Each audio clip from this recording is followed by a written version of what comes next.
Nothing exists outside the now. Are not past and future just as real, sometimes even more real than the present?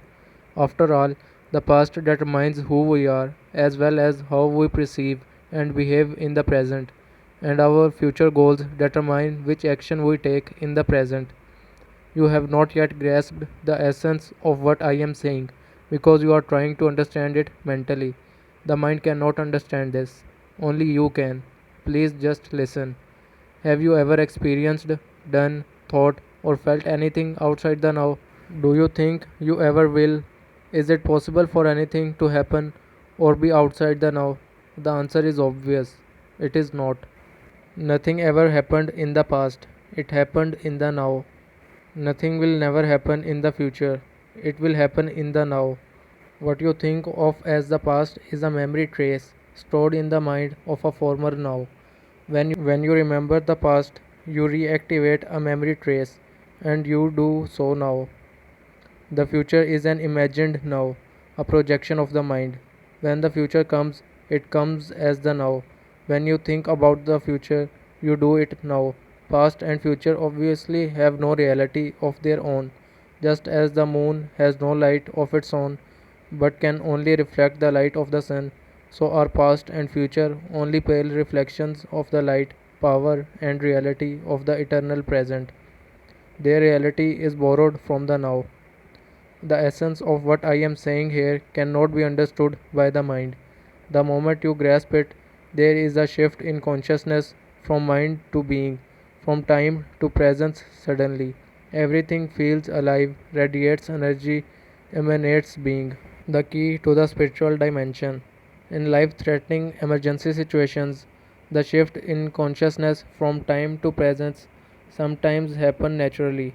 The personality that has a past and a future momentarily recedes and is replaced by an intense conscious presence, very still but very alert at the same time.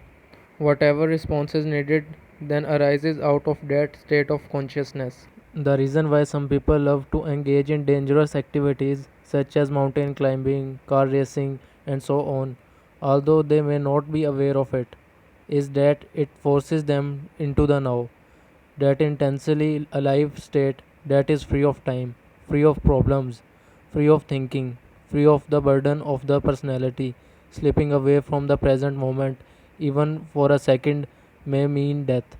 Unfortunately, they come to depend on a particular activity to be in that state. But you don't need to climb the north face of the eagle. You can enter that state now. Since ancient times, spiritual masters of all traditions have pointed to the now as the key to the spiritual dimension. Despite this, it seems to have remained a secret. It is certainly not taught in churches and temples.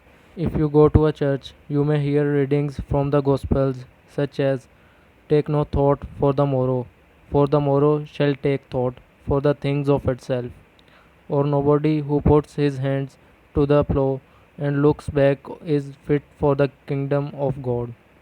Or you might hear the passage about the beautiful flowers that are not anxious about tomorrow, but live with ease in the timeless now, and are provided for abundantly by God. The depth and radical nature of these teachings are not recognized. No one seems to realize that they are meant to be lived, and so bring about the profound inner transformation. The whole essence of Zen consists in walking along the razor's edge of now, to be so utterly, so completely present that no problem, no suffering, nothing that is not who you are in your essence can survive in you. In the now, in the absence of time, all your problems dissolve. Suffering needs time, it cannot survive in the now.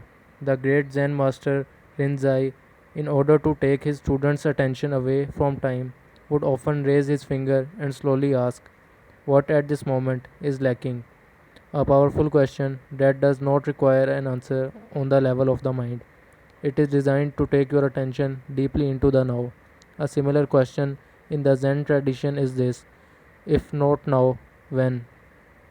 The now is also central to the teaching of Sufism, the mystical branch of Islam. Sufis have a saying: The Sufi is the son of time present, and Rumi, the great poet and teacher of Sufism, declares, past and future wheel God from our sight, burn up both of them with fire. Mr. Eckhart, the 13th century spiritual teacher, summed it all up beautifully.